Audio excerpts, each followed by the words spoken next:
یه جمله‌ای که از خیلی از پدر مادرها میشنوم اینه که بچه‌م خیلی لجبازی میکنه. یعنی برای تایم غذا خوردن، تلویزیون دیدن، مهد کودک رفتن، خوابیدن یا از پارک اومدن یا اگه دبستانی هست برای انجام تکلیف و هومورکش همش در حال مخالفت، مقاومت یا لجبازی و نافرمانی. سلام، من ناهیده حاج مقصودی هستم و اینجا همراز روانشناسی. ما پدر مادرها وقتی در مورد لجبازی صحبت میکنیم معمولاً تو ذهنمون این میاد که بچه‌مون داره به عمد با ما مخالفت میکنه و ما توی روانشناسی تربیتی نظرمون اینه که رفتارهایی که ما بهشون میگیم لجبازی حتماً پشتشون یه علتی وجود داره. یعنی ما باید علت پشت اون رفتار رو پیدا کنیم تا بتونیم اون رفتار لجبازی رو از بین ببریم یا به قول ما روانشناسا اون رفتار رو خاموش کنیم. من میخوام تو این ویدیو با هم دیگه بررسی کنیم ببینیم به چه علتهایی بچه‌ها رفتارهایی دارن که انگار با ما نافرمانی میکنن، مقاومت میکنن در برابر خواسته های ما یا همون چیزایی که ما بهش میگیم لجبازی. من این علتها رو در 3 گروه دسته‌بندی کردم و اونا رو میگم، لطفاً با توجه گوش بدید و ببینید که فرزند شما به کدوم یکی از این دسته علتها داره مقاومت و مخالفت میکنه در برابر نظرات شما و بعد انتهای ویدیو بریم سراغ راهکار برای هر گروه از علتها. گروه اول علتهای رشدی هستن که 2 تا زیر مجموعه داره. یکیش نیاز به استقلال خودمحوریه، یعنی بچه‌های ما از هولوش 2-2.5 سالگی میخوان به یه خود مستقلی برسن. به خاطر همین میگه خودم میخورم، خودم میپوشم، خودم برمیدارم و یا خیلی جاها شروع میکنه با ما تمرین میکنه و میگه نه نمیخوام، نمیخوابم، نمیپوشم، نمیخورم، نمیرم، نمیام. پس داره خود مستقلش رو تمرین میکنه برای اینکه کشفش بکنه و به دستش بیاره و خیلی جاها ما به اشتباه به این رفتارا میگیم لجبازی. مورد بعدی که زیر مجموعه همین علتهای رشدی هست ضعف تنظیم هیجانه. اینطوری میتونم مثال بزنم. وقتی من و شما داریم از یه سفر یا از یه مثلا تفریح یا فان برمیگردیم معمولا ناراحتیم و دوست داشتیم که مثلا اون تایم طولانی تر باشه، بیشتر بمونیم، ولی یاد گرفتیم، یعنی سیستم عصبی مغز به ما یاد داده که ناراحتیمون رو چجوری مدیریت بکنیم، ولی بچه‌ها این رو بلد نیستن. پس بچه‌ای که داره از مهمونی میاد، از پارک میاد یا میخوایم ازش که دیگه بازی کردن با ما رو تموم کنه و بخوابه، ناراحت از این موضوع یا عصبانیه، پس گریه میکنه، جیغ میزنه، خودشو به در و دیوار میزنه یا دست و پاشو به ماشین میکوبه، به خاطر اینکه سیستم عصبی هنوز بلد نیستش که هیجانات رو تنظیم بکنه. گروه دوم علت‌ها چیا هستن؟ نیازهای دیده نشده. ما آدم‌ها یه سری نیازهای روحی روانی داریم، خصوصاً بچه‌ها، که اگر این نیازها به اندازه دیده نشن حالمون خوب نیست. هر کسی یه کاری انجام میده. معمولاً بچه‌ها یه رفتاری که بیشتر نشون میدن از خودشون لجبازی کردن یا مقاومت و مخالفت در برابر حالا درخواست‌ها یا دستورات ما پدر مادرها هستش. من میگم چند تا نیاز اصلی چیا هستن و براشون یه مثالای کوچیکی میزنم. مثلا اولین نیاز که میتونم بگم اگر جواب داده نشه بچه‌ها معمولاً لجبازی میکنن، نیاز به توجه و ارتباطه. بچه‌ها نیاز دارن که طی روز حداقل 1-2 مرتبه ما بهشون توجه مثبت داشته باشیم یا باهاشون به عنوان مادر یا پدر ارتباط بگیریم، یعنی همون وقت گذاشتن، حالا اگه حوصله و توانش رو داریم بازی کردن، اگه نه کنارشون بشینیم و اونها بازی بکنن برای شاید 20 دقیقه، نیم ساعت، ولی این به عنوان نیازه و وقتی باشه کمتر رفتارهای مقابله‌ای دارن، کمتر مخالفت میکنن و لجبازی میکنن. حالا شما فکر کنید بچه‌ای که ما به اندازه کافی براش وقت نذاشتیم تو روز و شب مثلا برای خوابیدن داره مقاومت میکنه، ما بهش میگیم لجبازی، در صورتی که شاید توجه کافی رو بهش نداشتیم، شاید نیاز داره هنوز با ما وقت بگذرونه، میخواد با ما بازی بکنه و با ما ارتباط داشته باشه. و نیاز بعدی نیاز به بازیه. مثلا بچه‌ای که از مهد کودک یا مدرسه اومده و ما ازش درخواست داریم که لباسش رو سریع عوض بکنه، وسایلش رو مثلا بذاره توی اتاق خودش و اون تا میره سراغ اسباب بازیاش. حالا مثلا ازش خواستیم که شاید دستش هم بشوره، اصلا هیچ کدوم از درخواستای ما رو توجهی بهش نمیکنه و ما میگیم خیلی بچه لجبازی، اصلا به حرف گوش نمیده. همیشه مثلا میره سریع سراغ اسباب بازیش یا سراغ مثلا تلویزیون و اصلا کارهایی که بهش گفتیم رو انجام نمیده. شاید نیازش به بازی توی مهد کودک یا مدرسه جواب داده نشده.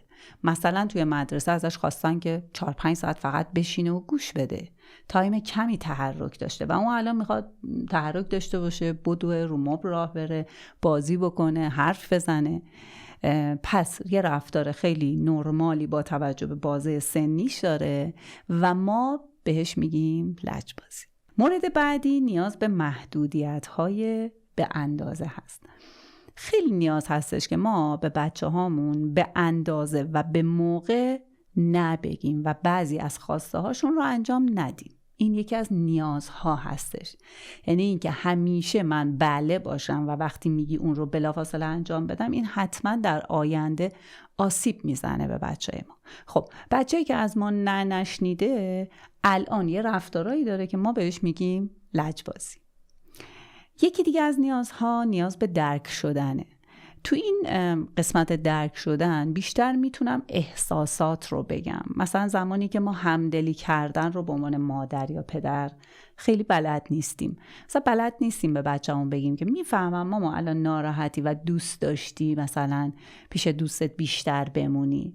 من خیلی دوست دارم که بمونیم اینجا ولی باید بریم، کار داریم. این که حس تو رو میفهمم و نمیگم که یعنی چی 2 ساعت بازی کردی دیگه بس دیگه، چقدر نق میزنی، چقدر لوسی. اصلا احساسش رو نمیبینیم. یا مثلا مامان میفهمم اسباب بازی تو دوستت گرفت و حالت داد، تو حق داری عصبانی باشی، حق داری، بهت حق میدم ناراحت شدی، حق میدم عصبانی، حق میدم ترسیدی. وقتی ما احساسات بچه ها رو، پیامی که داریم بهشون میدیم این باشه که من میفهممت، یعنی احساس درک شدن رو ما بهشون انتقال دادیم. پس نیازشون به درک شدن وقتی تأمین بشه، معمولاً رفتارهای لجبازی تو بچه ها میزانش میاد پایین یا کلاً از بین میره. تیتر یه ویدیو همین بالا هست برای ابراز احساس. من پیشنهاد میکنم که اون رو حتما ببینید که چطوری به بچه ها اصلا آموزش بدیم این ابراز احساس رو. و آخرین نیازی که تو این قسمت میتونم بهش اشاره بکنم نیاز به احترام هستش. مثلا جایی که بچه‌مون همکاری نمیکنه برای که مثلا از مهد کودکش، پارک یا هر جایی بیاد، ما شروع میکنیم به بی احترامی کردن، توهین کردن، دهنتو ببند، خفه شو، چقدر صدات بلنده، یا حالا کلمات دیگه و بدتر. به جای اینکه میتونیم بگیم که خب میفهمم ولی دیرمون شده، باید بریم، پاتو بیار جلو، کفشتو پات کنم عزیزم، و بی احترامی نکنیم. ما اینجا بی احترامی میکنیم، خب بزرگتریم، از قدرتمون داریم استفاده میکنیم، اون بچه هم میاد همراه ما، ولی حتما طی ساعت آینده یه رفتاری با ما داره، یه رفتار مقابله‌ای که ما بهش میگیم لجبازی. و اما آخرین دسته از علت‌هایی که بچه‌ها لجبازی میکنن، سومین گروه، ببینیم چی هست. من اسم این گروه رو گذاشتم تعامل والد کودک، یعنی اون روش‌های تربیتیمون، اون سبک و مدلی که با بچه‌هامون ارتباط برقرار میکنیم. یکی از مهمترین علت‌ها اینه که ما خیلی دستور میدیم. وقتی که ما یک پدر مادری هستیم که همه درخواست‌هامون رو به بچه‌ها فقط با روش دستور دادن انجام میدیم، معمولاً بچه‌ها نافرمانی میکنن و یه رفتارهای مقابله‌ای شبیه لجبازی دارن. و اصلا من معمولاً تو تایم مشاوره به مراجعینم میگم که همیشه این گوشه ذهنمون باشه، ما پدر مادرها، که دستور زیاد مساوی نافرمانی. این رو بنویسید، حالا یا یه جایی بنویسید یا توی ذهنتون حکش بکنید. و خواهشم هم همیشه اینه که یه برگه یه جا بذارید یا تو نوت گوشیتون هر دستوری که به بچه میدید از اول صبح یادداشت کنید یا یه نقطه بذارید، آخر شب بشمارید ببینید چند تا دستور بوده. اونو بپوش، اونو نخور، اونجوری نه، بیار پایین، ببر بالا، اونجا بنویس، اینجا بشین، ببینید چقدر دستور میدید. و خیلی وقتا که خودمون رو بذاریم جای اون بچه و فکر کنیم که مثلا رئیسمون یا همکارمون یا همسرمون داره انقدر کامنت روز به ما میده، حتما ما یه رفتاری مثل رفتار لجبازی بچه‌ها خواهیم داشت. یکی دیگه از زیر مجموعه های این رابطه والد کودک اینه که بچه ها متوجه شدن که با مقاومت نتیجه میگیرن. به خاطر اینکه ما نهی که گفتیم به موقع نبوده، به جا نبوده و یا شاید به دلایلی کم حوصلگی یا هر چیزی کوتاه اومدیم، پس اون متوجه شده که وقتی اصرار بکنه به خواستش میرسه و الان یه رفتاری شبیه لجبازی به چشم میاد. مورد بعدی که از زیر مجموعه همین گروه هست جنگ قدرته. یعنی چون من بزرگترم، هیکلم، صدام و مدیر این مجموعه هستم، پس برای تو تعیین میکنم بشین، برو، همینی که گفتم حرف نباشه، من نه، اینجا دستور میدم. خب بچه اون لحظه حتما انجام میده، تعداد زیادی از بچه ها انجام میدن، ولی ما یه جنگی رو راه انداختیم که حتما رفتار دوستانه میزانش میاد پایین، صمیمیت میزانش تو این رابطه میاد پایین و یه رفتاری که اینجا خیلی زیاد میشه تو بچه ها رفتار لجبازی و مقابله هستش. و آخرین مورد هم قوانین نامشخص هست. یا پدر مادر هماهنگ نیستن یا قوانینمون مشخص نیست. یعنی امروز بچه ما خونه دوستمون هستیم و میگه میخوام بمونم، ما بهش اجازه میدیم و دقیقاً تو همین شرایط ماه پیش بهش گفته بودیم نه اصلا نمیتونی بمونی و اون 1 ساعت گریه میکرده. یا مثلا مادر میگه که ساعت خواب شب باید 7 باشه، پدر میگه که نه تا 11 بچه‌ها میتونن بیدار باشن. تو این بلا تکلیفی و ناهماهنگی که قوانین تقریبا نزدیک به هم و مشخصی نداریم، یکی از رفتارهایی که ایجاد میشه لجبازیه. یعنی اون بچه متوجه شده که میتونه وارد مرحله چانه زنی بشه و یه امتیازایی بگیره، ما به اون رفتار میگیم لجبازی. خب پس ما با هم 3 گروه از علتها رو بررسی کردیم که گروه اول به خاطر بازه سنیه، یعنی اصلا یه چیزی به اسم لجبازی نیستش، واقعا بچه میخواد استقلال عمل داشته باشه، یا مثلا بحث تنظیم هیجانش به خاطر اون گروه سنی هست و شرایط سنی که داره. وقتی میخوایم بریم سراغ راهکارها خیلی مهمه که ببینیم بچه ما با کدوم یکی از این علتهایی که گفتیم یا تو این 3 گروهی که گفتیم با کدوم یکی از این علتها داره رفتاری انجام میده که ما بهش به اون رفتار میگیم لجبازی. وقتی علت رو پیدا کردیم میریم سراغ راهکار.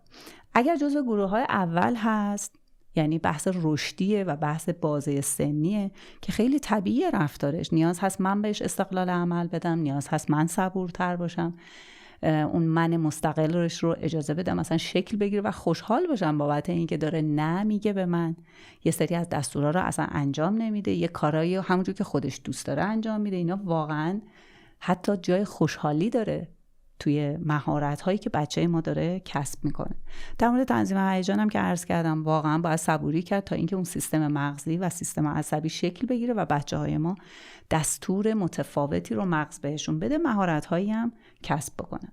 اگه تو 2 تا گروه بعدی هست، یعنی نیازهای دیده نشده، که خب خیلی مهمه که ما نیازهای به اندازه بچه‌ها رو، نیازهای حساس عاطفیشون رو به اندازه ببینیم و جواب بدیم، نه زیاد نه کم. زیاد جواب دادن نیازهای عاطفی هم حتما آسیب‌هایی داره، کم جواب دادن هم یکی از رفتارهایی که ایجاد میشه رفتار لجبازیه. و در مورد تعامل والد کودک هم اگر متوجه شدیم که مثلا درست میگن توی ویدیو، من اینو مثلا شنیدم متوجه شدم زیاد دارم دستور میدم، خب روش تربیتیمون رو نیاز هست تغییر بدیم، یه بازنگری تو روش تربیتیمون داشته باشیم. معمولاً بچه‌ها یا به علتهای گروه اول یا گروه سوم با ما مخالفت میکنن. اتفاقاً ویدیویی داره بهتون پیشنهاد میشه دقیقاً راجع به این که ما چی کار بکنیم که بچه‌ها بیشتر با ما همکاری بکنن.